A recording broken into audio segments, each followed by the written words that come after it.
Hey legends, Phil Graham here, founder of Authority Network, the world's largest fitness business mastermind. I want to share with you my big lessons and insights from 2021. What a crazy year.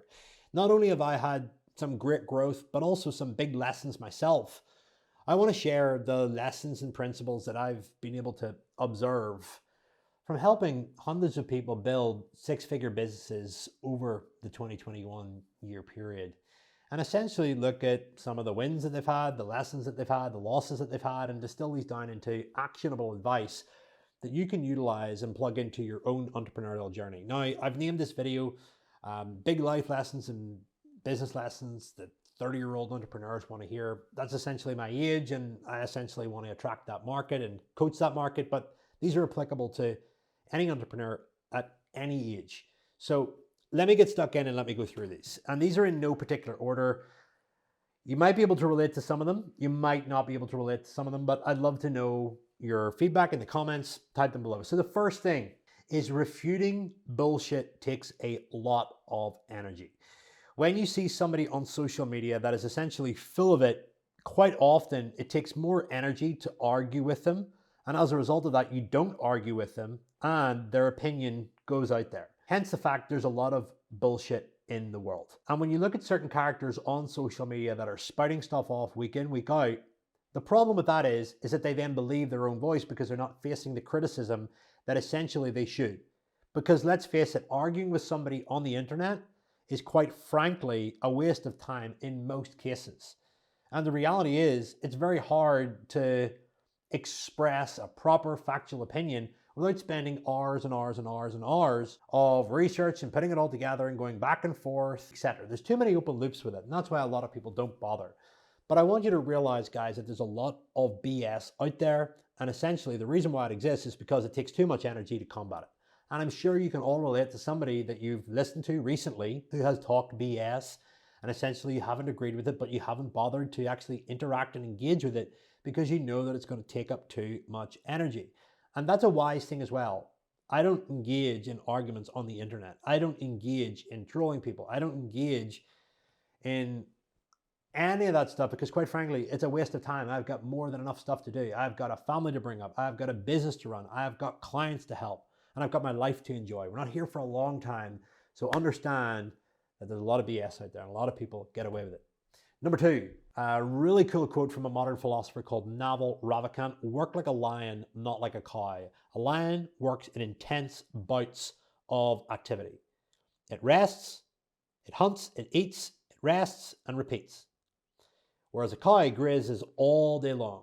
And when you look at your productivity, when you look at your tasks throughout the day as an entrepreneur, you will be faced with the dilemma of managing your time.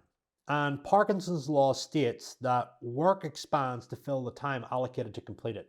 So this is particularly relevant for individuals that've got a lot of free time or have just started their business and essentially don't know how to manage their time. If you've got a handful of tasks to do and you dedicate the whole day to doing it, you will find that you will waste a lot of time and you will graze and you will essentially approach your work with a very light level of focus and you will be distracted and not work in intense bouts. When you work in intense bouts and you've got a limited amount of time to complete something, and you've also scheduled in other activities in your day, then you can get a lot more work done, you can feel a lot more productive, and you can be a lot more powerful. So adopt that approach with your work. Work like a lion, not like a cow. Really, really useful. Number three, this is going to sound really simple, but it's really powerful. Don't lie about things. I know that may be a challenge. I have lied in my life. So has everybody listening to this. But get really good at telling the truth because all progress begins with telling the truth. And you also need to realize when you tell the truth and you're not afraid of other people's reactions, then it builds more self-awareness and more trust in yourself and allows you to live a more fulfilling life. Understand that one lie is often met with another lie and another lie and another lie and another lie. And the reality is you then end up with this whole cobweb mess of stuff that you've got to correct and fix. So the next time that you find yourself about to lie, realize is that you don't want to manage the other person's expectation of you and you don't want to deal with that reaction. But essentially, there's nothing that kills your self-worth more than lying and not telling the truth. And while it may sound like a very commonsensical approach, we all do it for convenience sometimes. We all do it to preserve energy, but it bites us in the ass later on. So that's just a very simple principle that I want to share. Number 4, understand that you control your expectations around money. We live in a society now where there's so much stuff on social media creating high expectations around wealth, around fame, around status, and understanding that there's a big difference between what you need and what you actually have. And the reality is you control that expectation. Quite frankly, when we're on social media and we're browsing all day, we get exposed to the lives of so many different people, creating this false level of status. And we don't actually know what's going on inside their real life. How many people do you know that are big on social media but have a life that's essentially a mess? When you look at these individuals, the expectation is set high that sometimes we can be conditioned to think that, hey, I need to be at this level of success to be accepted in society. I need to have my business at this level. I need to be working all day long. I need to be getting up at 5 a.m. Quite frankly, that is only what is reaching social media. You're not seeing the rest. But understand why you set up a business and measure yourself against those metrics, not what other people are doing. Hope that was useful. Number 5, don't create a leadership gap in your business. A leadership gap is whenever you essentially don't show up.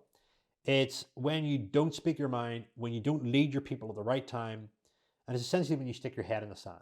And this happens in 2 occasions. One, we saw it during the pandemic. If you had a business and you stuck your head in the sand and you shied away from the challenge and you hid and you were scared, you'll find that people end up going elsewhere. Number 2, if you've got a team and you let one team member come in and take off all of the slack inside your business, especially in key areas like client fulfillment and success, you'll find that you'll end up doing less, let somebody else come in, and what can happen is your clients end up falling in love with somebody else inside your business when the main reason they joined was originally you. So you have to ensure that you continue to show up all the time in order to prevent that leadership gap from widening.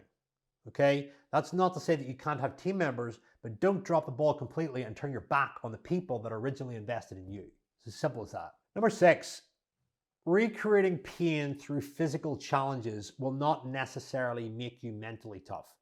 There's a lot of individuals out there that are doing huge physical feats in an attempt to showcase their mental toughness because they can get a tap on the back. And the reality is that is essentially the easy way out. It's a false game. And the reality is if you want to build mental resilience, you have to go through the challenges of teaching yourself patience. It's far harder to actually implement patience, resilience, being controlled and being calm during conflict than it is to, brace yourself up to run a marathon. Don't get me wrong, physical toughness does require mental toughness, but a lot of people are masking up their mental insecurities with physical bouts of strength, fitness, etc., etc. Just because you've ran around the country doesn't mean that you're essentially going to be able to manage all the emotions and challenges that come with building a business, paying tax, dealing with legal, dealing with team members, dealing with more and more clients. You want to ideally have both, but understand, don't mask mental weakness with physical toughness. All right. Number 7, play the infinite game and live within a question. If you've got to a point in your business where you're bored, you're falling out of excitement, start asking yourself questions. How can I impact more clients? How can I make this better? How can I give myself more free time? How can I love myself more? Live inside these questions and you'll find that you'll keep coming up with inspiring ideas and projects to keep you on track and staying inspired. Because your biggest risk as an entrepreneur is falling out of love with your business. When you fall out of love with your business, you don't want to sell anymore. When you don't sell anymore, you don't create any cash. If you don't create any cash, then you get challenges. Then you're not inspired enough to do it. Essentially, staying inspired is one of the most important things as an entrepreneur. If you're not inspired, you'll lose.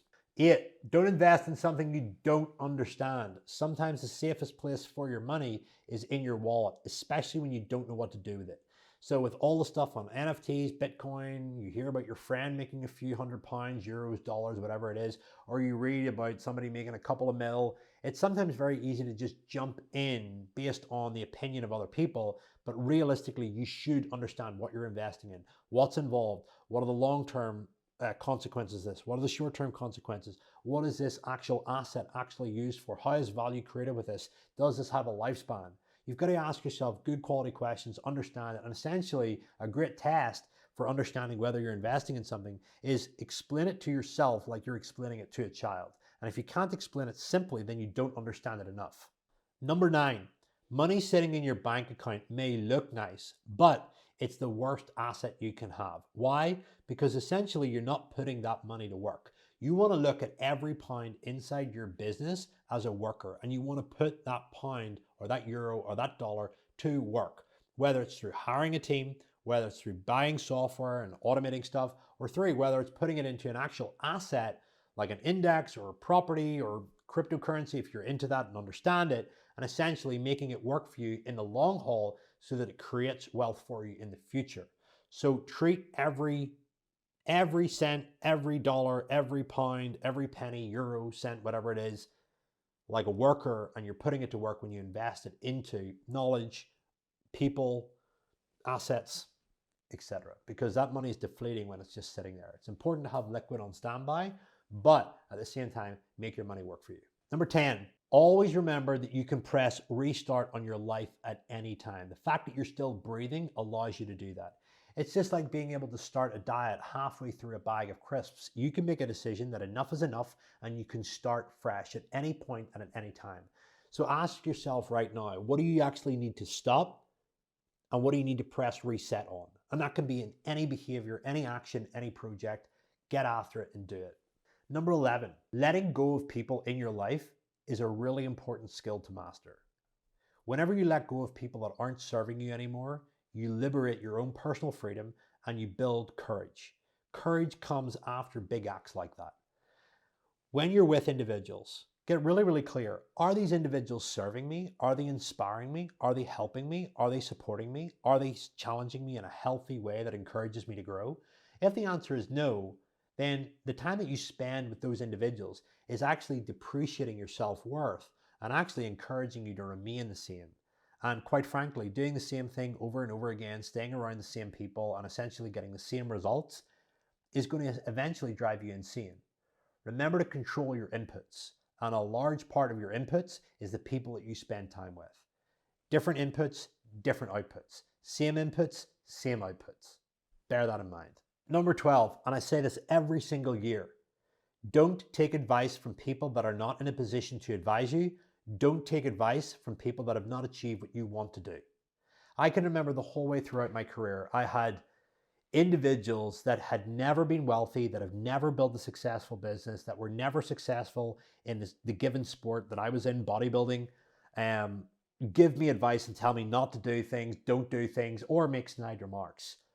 The reality is, not one of those individuals has progressed in any area of life to the point that I respect them, to the point that I look them in the eye and go, hey, you can teach me something really valuable about life. I'm going to sit down and I'm going to listen to you. So bear in mind that you will have a lot of people in your life that are constantly trying to tell you, don't do it. It's going to end up like this, or essentially are simply not advising you. The only people that you really want to take advice of or really listen to are people that have achieved what you want to do, that know the path in front of them, and essentially can make you aware of the challenges and aware of how things unfold.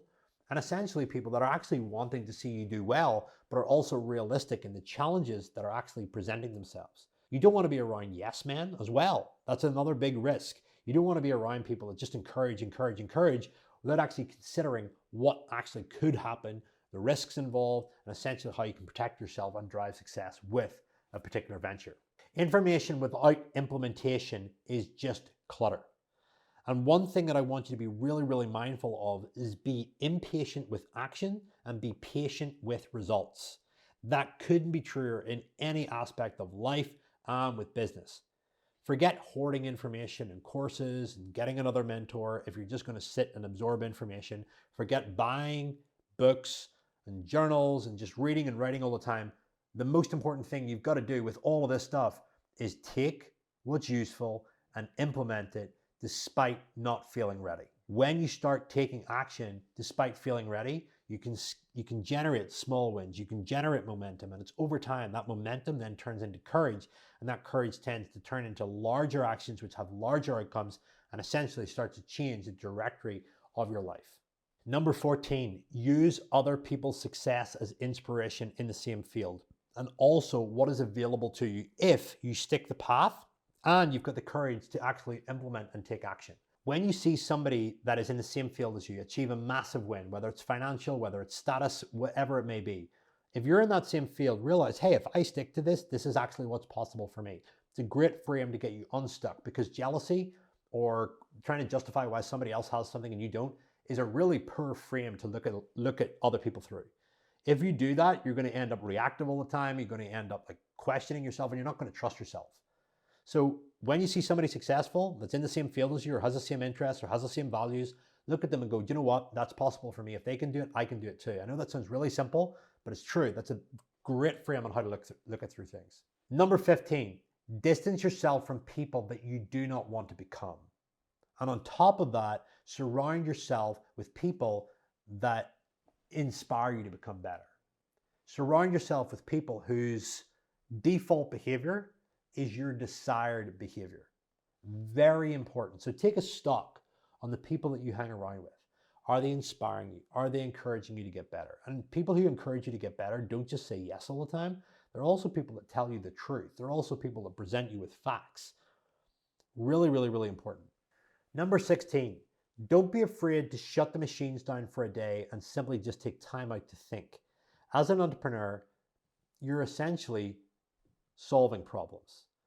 And when you don't take time to think your way through these problems, you try to think of solutions while you're doing 101 other things. And you're never going to be creative. You're never going to be potent when you're distracted and you've got a lot of stuff going on. So take time out to shut down the machines, go and lie on a couch, go and think your way through problems. That's one thing Einstein used to do. He used to sit down, take some time out and think through problems. And that was his role. That was his job. So if you're not scheduling in that downtime or that stillness, understand that you are going to get clogged up. You can create a lot of creativity, a lot of ideas, and a lot of momentum with stillness and distance away from your business. Number 17, have other metrics of success outside of money. And I shared this on social media recently and I got a lot of interaction.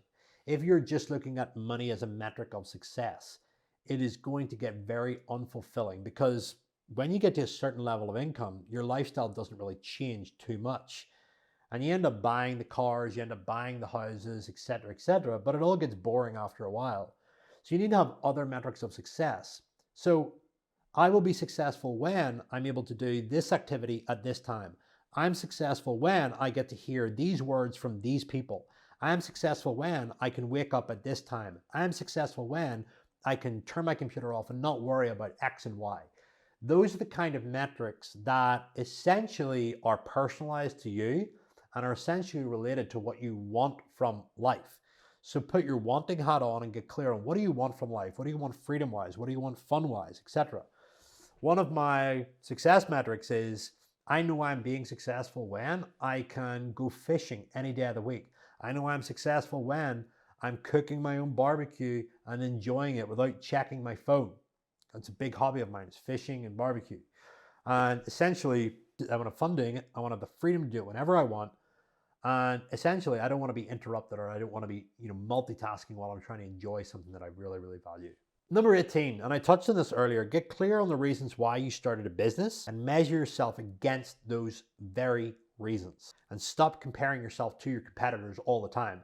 Use them for inspiration, use them for drive. If they can do it, you can do it too. But remember, why did you start this business? You started this business for freedom. You maybe started this business for impact. You maybe started this business for money. It'll be those three currencies. And get clear on what was originally an expectation for you. What was originally a goal? And check in and ask yourself, how am I doing? What's working well? What's not working well? What do I need to improve on? Based on the areas that I need to improve on, who do I need to go to for help? Number 19, businesses fail, entrepreneurs don't. And I heard this from a really cool guy called Daniel Priestley on a clubhouse that I was speaking on during the middle of the year. Businesses fail, entrepreneurs don't. Ad campaigns are going to fail. Sales calls are going to fail. Certain clients are going to fail in terms of the results that they get with you, but entrepreneurs don't. Stay committed to the path, stay committed to changing the world, and remember that you are making a massive positive contribution with the mission, the purpose, the philosophies, and the values that you have and you want to essentially bring to the world and lead your market to truth. So bear that in mind. Number 20, we're getting close to the last one here. What seems expensive to you is often cheap and cost effective in the long run. So essentially, that boils down to making investments. Sometimes when we invest in things, we may feel that that's expensive. We may feel that that's going to threaten us. We're going to have loss with that. But the reality is, when you pay for quality, when you pay for something front up as an insurance or anything like that, it pays dividends in the future. And quite often, choosing the cheapest thing or choosing the thing that's free is often the most expensive, because you have to sell your soul at some point down the line in order to recoup the cost. Last but not least, 21. We're not on this planet for a very long time. And if you've ever experienced the death of a family member or a friend, or you've heard of somebody that's been hit with some form of medical condition. I recently had a friend who had a stroke and lost the power of speech, lost the power of movement. And I was literally only speaking to him last week. And it really put things into perspective. I'm not going to be on this planet for long. I want to make sure that I look after my health, I look after my family, I enjoy my time on this planet. I don't do anything that I don't want to do. And if there are things that I'm doing that I don't want to do, I make sure that I get rid of them or that I delegate them. And for some of you listening to this, you might not be able to afford to be able to pass it off to somebody else, but you've got to work your way out of that. I personally started at zero. I didn't get any support. I didn't come from a super wealthy family. And you have to bear in mind that you've got to sometimes work your ass off to get to a certain point that then creates the opportunities and options for you to do things. So I had to work my way up to a level where I had enough money in the bank to hire my first team member, and then use that team member to help me create more output in the world, and then essentially use that money to reinvest back into myself, back into my business, to create more output, more team, more systems, essentially, so I could help more people. So bear this in mind. Make every breath count for something. And I think, correlating back to one of the points that I said earlier on, realize that you can reset what you're doing in life at any moment. So make every breath count and realize that you can start again with every breath, whatever it is that you're doing. So I want to close these lessons. I hope that were useful. Please drop a comment below, drop me a message, click like, subscribe. I'd love to hear your feedback. I do these every single year. Hope this has been useful. Much love. Happy New Year. And if you're rewatching the replay on this, sending you love and gratitude. Enjoy.